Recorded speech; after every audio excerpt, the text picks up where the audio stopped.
weights. Us, right? So if you're not eliminating properly, that buildup is building up somewhere, and your body's trying really hard to do something with it. But if you just keep going on with your life with never giving it a break, then you're gonna wake up one day and you're gonna be in a lot of pain, a lot of illness, and you know the consequences, you're gonna have to deal with them, right? Exactly. We have one question. I've had menstrual cramps since I was 10, 11 years old. Doctors only prescribe birth control. Not many options, just pain pills. What I can tell you from experience, my daughter she's 19. She has very bad menstrual cycles. She noticed ever since we started eating more raw and healthier and drinking her watermelon juice or whatever juice that I juice daily, she's noticed that her menstrual cycle, the pain has decreased tremendously. So definitely food has a lot to do with that. Maybe Tati, if you have 2 or 3 suggestions, you can share with her more on that. So the thing to note about that is when women are going through their menstrual cycle, 80% of your energy is going through your reproductive system. So that means that your immune system has no energy left to it, you know? So when you're getting symptoms during your period, it's just bringing to surface what's already underneath, because 80% of your energy is being pulled to another place. So your immune system isn't able to put all that energy to suppress it, to control it all. So when you have these sort of symptoms coming up during your menstrual cycle, it's your body screaming to you that something is wrong. So it's, you know, so by eating healthier or raw, yes, you're going to help your body, and therefore you're kind of going to help those symptoms go away over time. But what a lot of people don't realize is when you get those PMS symptoms, it's actually your body screaming to you that something is wrong, but it's so easily hidden because your body is working so hard for you all the time to keep you alive and to keep you functioning every day, right? So that's something that a lot of people don't really know about, and it's interesting because we need to pay attention. And you know, a lot of women don't realize around their period time, when they're on their cycle, they need to rest more. We're so conditioned with just pushing everything to the limit. And it's not until I started traditional Chinese medicine 2 years ago, which I'm not doing it anymore. But that one semester that I was in school, I learned that during your cycle is the time you should rest the most. And I remember taking that time when my cycle would start, I wouldn't lift weights. I wouldn't do any strenuous exercise. I would walk versus weight training.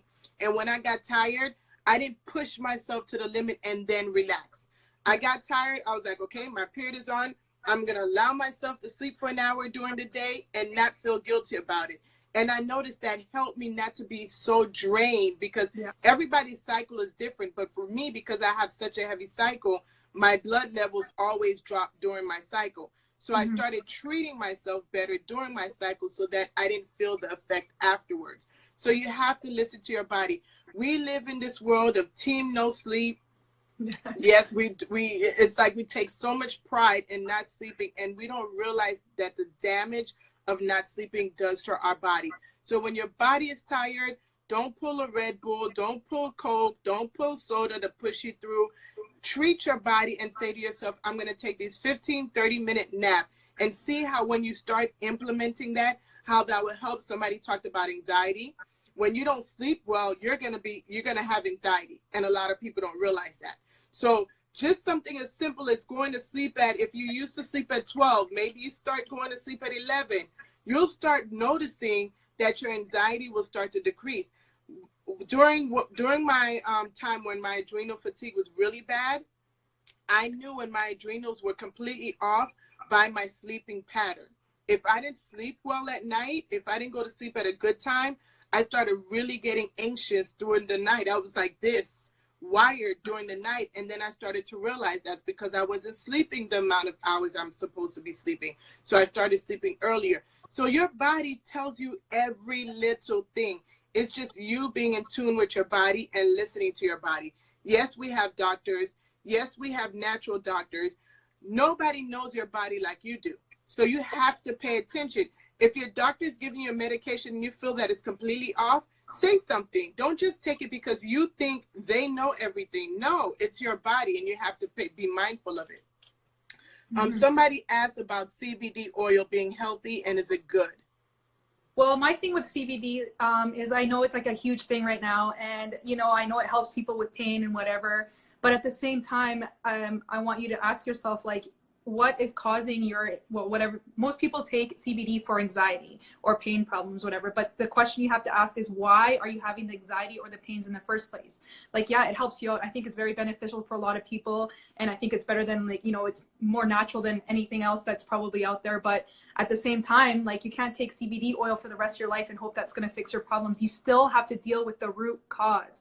So I don't think they're bad, but I also don't think that they're, good, I guess, in a sense. I always say diet over supplementation, always, because again, you have to treat the root cause.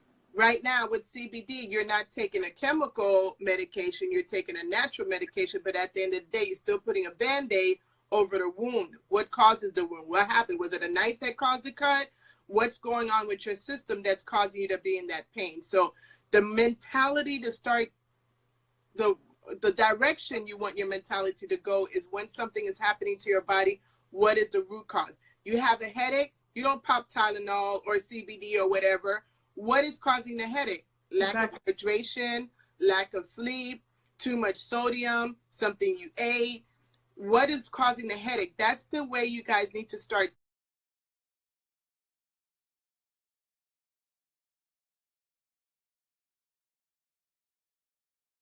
thinking. And it's just all of us to continually think in that manner to understand what's causing the root cause of our issue. Another question we have is it best to just detox with foods, supplements, or tea capsules? I think you answered that. You said food over supplementation is always the best route to go. So yeah, well, fruits are the best to detox, and then your vegetables are your best to build, and then your herbs, so your teas and all that are all just supplementation. They help out with the detox and everything. So I think that it's good to add that as well, but there's not going to be any sort of pill or anything that you could take that's going to detox your body, because again, your body detoxes on its own. It does. You just have to give it the time. And just like you said, like you need to rest and you need to get the sleep. At the same time, it's like, how often is your digestive system resting? Think about it, right? Because if you guys Google how long does it take to digest chicken or steak, it's probably between 24 to 48 hours. So if you think about it, if you eat meat every day, when is your digestive system ever resting, right? And we don't think about that. We don't think about how often our liver is resting. We don't think about how often our kidneys are resting. We're always just go, go, go. And we don't think about all the processes that go on, behind, like, that we don't know about, right? So. And then you're talking about our body resting. If you're eating late at night, you're definitely not giving your body time to digest. What you want to eat before going to bed, at least 2 to 3 hours. A lot of us will eat a late supper before we go to sleep. So you're sure not giving your body enough time to rejuvenate and get things ready for the next day. So even the times you eat and what you eat during that time, all that has a lot to do with healing your body. If you're eating steak at night, which is dinner time, how much pressure are you putting on your digestive system to hurry up and try to digest that meat before you go to bed? And a lot of people have issues with sleeping. They're burping all night. Their stomach is bloated. They feel uncomfortable. They're tossing and turning in their sleep. Some even have bad dreams, but then they never think about, okay, what did I just eat? What happens to me when I eat this? How does my body act? It's almost like you need to start journaling your journey, your food journey, because that will start telling you, journal what you eat and how your body reacts to it over 1 to 2 months. You'll start noticing a pattern.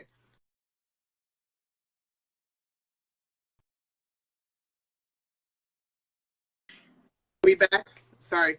No. You'll start noticing a pattern. Oh my gosh, when I eat this, my body doesn't feel comfortable. When I eat this, like with me, watermelon juice, grapes, papaya, rambutan, all these fruits, my body loves. My body doesn't care for vegetables. Do I eat it? Yes, but it's not like my body's craving vegetables.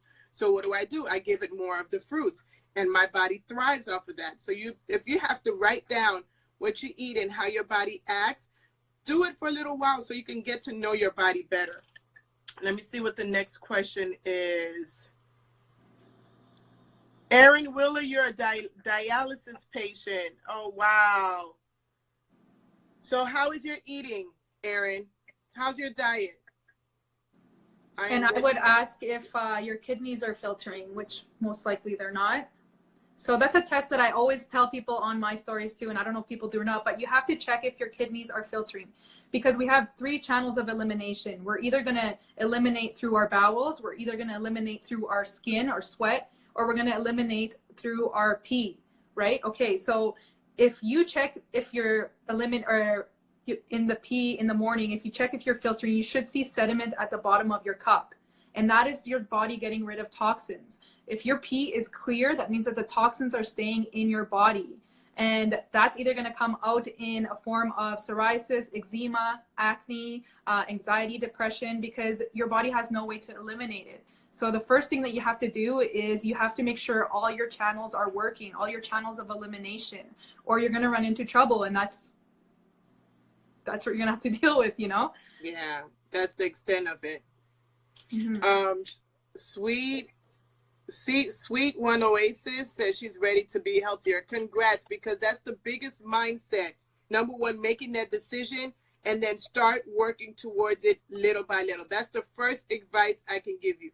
Baby steps. A lot of people do, like we were talking before, do the drastic change and go right back to their lifestyle. Do it in baby steps. My baby steps was doing a detox drink every morning for a while, and then I started adding juicing every day, and then I started adding healthier foods every day.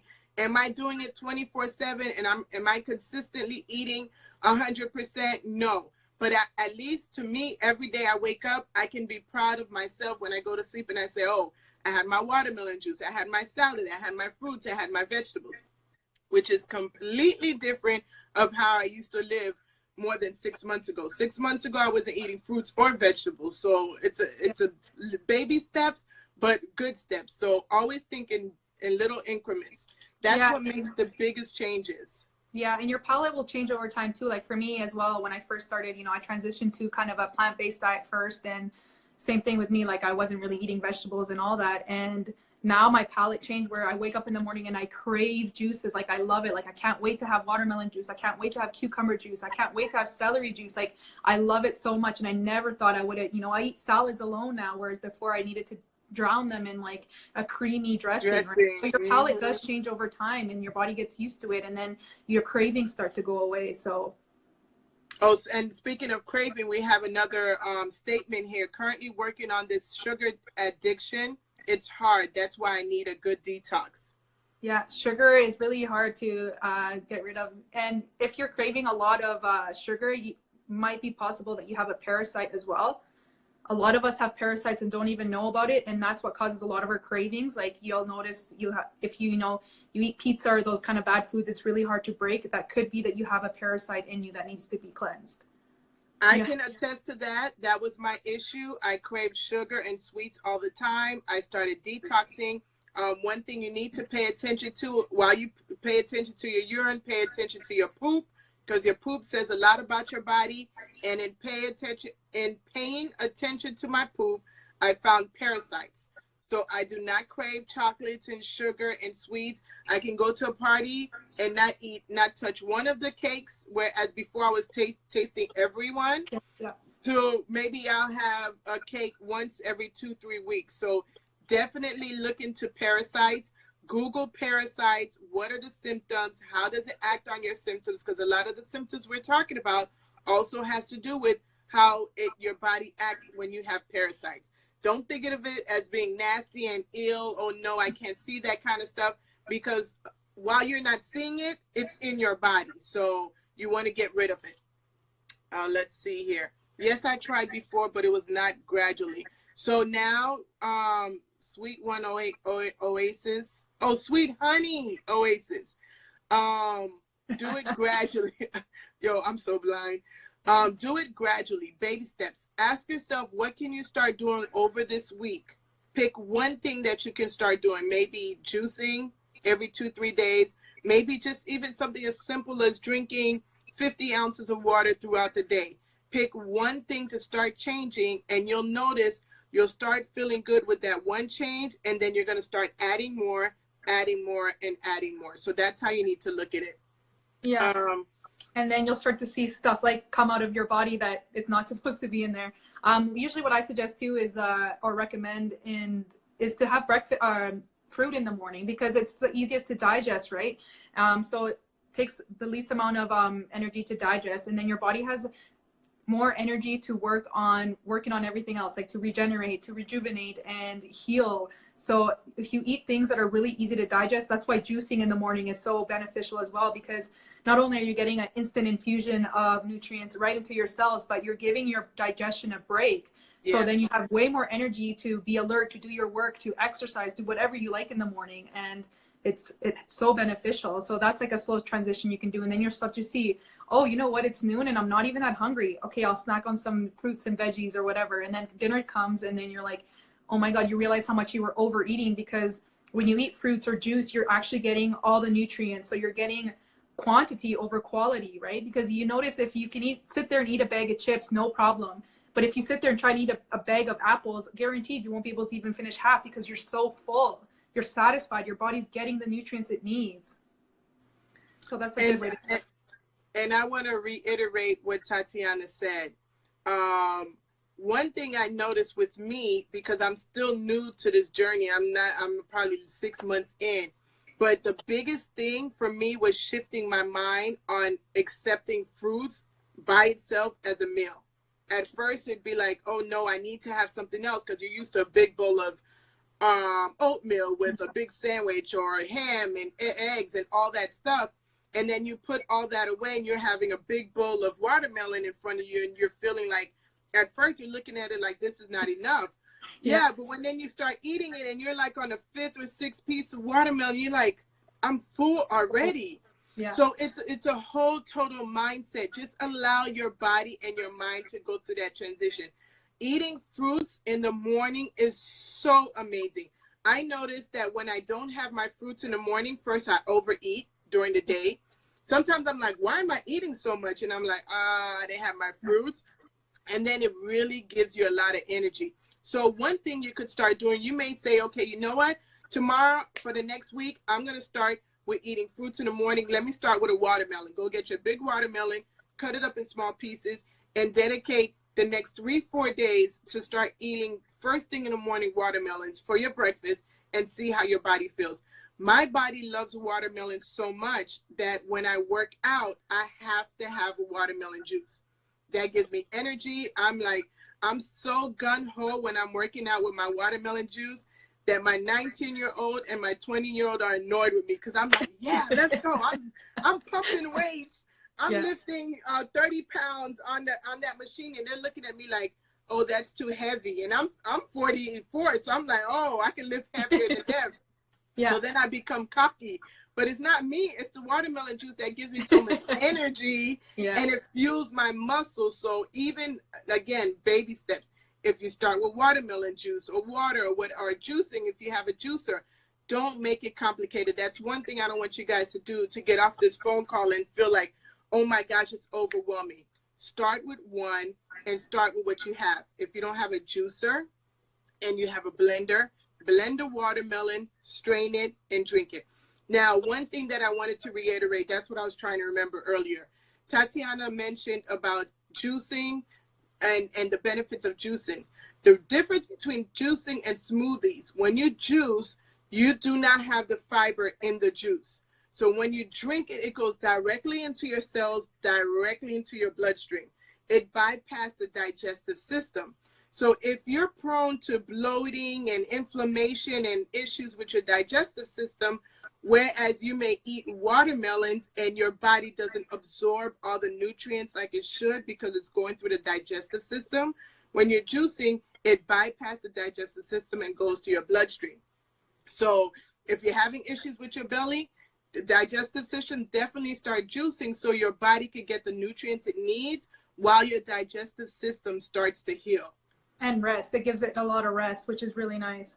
And you know, the same thing with like juicing, like there's no way that you can sit there and eat like a whole bunch of celery and, you know, 3 apples and, you know, 5 oranges in a sitting, where in a juice you're getting all of that, you're getting all the nutrients right away, right? So it's an easy way if you're a person that doesn't like eating salads or doesn't sit there and like eating fruits. It's a good way to get it in, and then you'll find for the rest of the day that you're not, again, eating as much, you're not craving as much, you know, crap, and you have more energy. And then over time you start to see your diet change. Like I have a lot of clients that at first were like, you're insane for making me just eat breakfast, that's not enough. And now they only eat raw until dinner time they come, and then they'll have their normal meal, but they're like, I'm so satisfied during the day, I have so much energy, I didn't know it was possible, right? So it's all about doing the changes slowly, like you said. And that's what I want to, that's the main thing that I want to see. I know we talked about several symptoms, but I think the main symptom that I would like to see my followers and clients start to overcome is the energy, because I'll see so many people just dragging, and they think that's okay because we're living a stressful life, and it's not. It's something that we literally can manage. It's just a few changes that we have to make. So Tatiana, talk about a few, give them maybe 10 symptoms. If you have 10 symptoms, I think we could come up with 10 symptoms off the top of my head that people are living with that is not normal. Brain fog is one. Yes. Hormone imbalance is another one. So being super emotional, irritable, having anxiety. Depression. Unexpected weight gain is another one. So if there's a lot of things that you feel like, a lot of people I know are in this situation where you go to the gym every day, you eat really healthy, and like your weight just does not budge. And that's one that you have to pay attention to, because that's your body speaking to you as well, saying it's holding on to weight for one reason or another, right? Another one is hair loss. If you're experiencing a lot of hair loss, that's like another red flag that you need to look for. Chronic fatigue is one we talked about, you know, already. Skin issues is another one that we need to pay attention to, because your skin works as your third kidney, basically. So if your kidneys aren't able to keep up with your eliminating all the toxins, guess what? It's going to come out through your skin, because it has no other way to eliminate it. So there's a lot of symptoms that people work like every day. You know, you see people having 2 or 3 cups of coffee. That's not normal. That's not how it's supposed to be. And by doing that, you're stressing your adrenals. Yes. And when you stress your adrenals, you're creating so many more problems. Because what happens too is, like, when people are constipated, we have that paralysis, right? That's the part, that the nerve that squishes your bowel to make sure that the matter comes out, right? So if your bowel is obstructed, guess what has to step in to do that? The adrenals control the nervous system, right? Or the nervous system controls adrenals, which means that it's going to try and step in to try and push that matter out. So not only are you constipated, but now your adrenals are kicking in to do that work. So it's basically like a lot of our bodies are in constant fight or flight, which is what's causing a lot of problems. Because when you're in fight or flight, that's supposed to be just in case you're in danger, you're running away from some dangerous thing. We're constantly, no, you're back. Fight or flight. So it's so stressing on our adrenals. So it stresses everything else. Like, that's the thing, is there's a effect. Like, if your liver is backed up, it's going to back up all your other organs, because it's all connected and it's all meant to step up. If something, you know, let's say my liver is down today, there's going to be other organs that step up for it, right? And vice versa. But if everything is being stressed all the time, we're overworked, and then we get illness, we get chronic disease, and it's hard to come out of, right? It's very, very hard to come out of. I'm a living testimony with the adrenal fatigue. And the sad thing is, a lot of people are suffering with the symptoms of adrenal fatigue, and they go to the doctor, and the doctor diagnosed them with either thyroid, the doctor diagnosed them with depression, the doctor throws some kind of diagnosis. So you go home, you're taking these pills for depression or thyroid or whatever else the doctor can figure out, anxiety, panic disorder, and you're going home taking pills, but you're living with the same symptoms. Guys, do yourself a favor. When you get off this call, Google adrenal fatigue, read about it, learn about it, especially, I'm sure somewhere on the website is going to show you symptoms. See if you have these symptoms, because if you're dealing with adrenal fatigue, one thing, it gets worse. So the worse you try to push, the more you're trying to push your body to continue to live up to the standard that you're trying to live up to, the more your body's breaking down. And with me, as I said in our last live stream with Tatiana, my body shut down to the point where standing up to cook was a hassle. I couldn't do a speaking engagement without managing my energy. That's how my life was. I had to literally manage my energy and say to myself, your speaking engagement is Friday. You need to relax on Thursday. So I ended up looking like this lazy mom with 3 kids that couldn't do anything. Nobody understand because I looked normal, but my body couldn't handle life day-to-day work. And that's due to adrenal fatigue. I was always on fight or flight mode. I was always stressed. I was one of those people that work well under pressure. Thank God I didn't, grab caffeine and grab coffee or grab Red Bull when I tried to push it to the limit. I just pushed through my fatigue. But even that caused a lot of issues for me. And it took me 2 years to finally get to the point where I am now, that I can get up in the morning and manage to be up and energized all day. Sometimes I still get scared because when I have too much energy, I freak out because I'm like, oh, I have too much energy today. Let me slow down, because I don't want my adrenals to start acting up. But this is very serious. Adrenal fatigue is not talked about enough. A lot of people do not understand it. I always confuse Western and Eastern. Western medicine is not familiar with adrenal fatigue. So it's not like you could go to the doctors and give them this list of symptoms and they're going to say, oh, you have adrenal fatigue. You need to do A, B, C, and D. No, they don't understand it. So this is where you have to be your own advocate and do research and understand what you need to start doing to take care of your body. You wanted to say something, Tatiana? Yeah, just like that, you got to be so careful also when doctors prescribe you with medication, like you said, with thyroid, whatever, because what happens is that medication is going to produce those hormones that it thinks your body's not producing. But what happens is over time, your body's not going to produce it because it is relying on the pills to do it, right? So then the body forgets how to do it, right? So then you have an even bigger problem. So the medication stops working, and then your body doesn't know how to produce the hormones now because you've been taking medication for so long. But at the same time, like, I don't want to scare anyone. And, just like you were talking about your adrenal fatigue, is that everything is reversible if you give it the right conditions to heal. So don't be scared. Don't be, oh my God, I'm screwed. And I'm like, there's so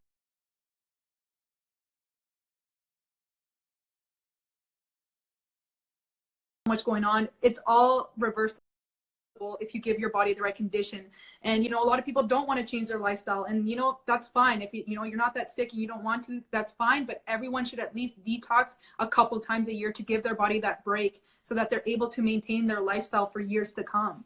Exactly. It's so important to detox. And I feel like I need another one in the next month or two to do another detox, because I felt when I did my detox, Tatiana, I don't remember if I said that on the last live stream, my body was so clean that when I went to the nail salon to do my nails, I could not sit in the nail salon because the chemicals hit my nose so bad.